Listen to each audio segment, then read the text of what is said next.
রাধা। বটবৃক্ষের বীজ সর্ষের দানার থেকেও ছোট হয়, কিন্তু যখন তা নিজের রূপ ধারণ করে তখন তা বিশাল বৃক্ষের আকার ধারণ করে, যা সহস্র বছর ধরে বেঁচে থাকে, ছায়া প্রদান করে, পাখিদের আশ্রয় প্রদান করে আর দেয় পথচারীদের বিশ্রাম করার স্থান। কেন? কারণ সেই ছোট বীজ তা মাটির ভেতরে গিয়ে নিজের খোলস ত্যাগ করে। অন্ধকারে থাকে সে, যতই আলো আসুক না কেন, যতই বর্ষা আসুক না কেন, সব সহ্য করে। আর তারপরে একটা চারা গাছ অঙ্কুরিত হয়, তারপর ধীর গতিতে একটা বিশাল বৃক্ষতে পরিণত হয়।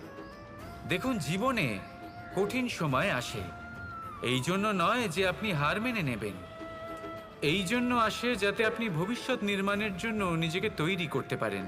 যদি কঠিন সময়ে আপনি ওই বীজের মতো দৃঢ় হয়ে থাকতে পারেন, তাহলে আপনিও একদিন সেই বিশাল বৃক্ষের মতো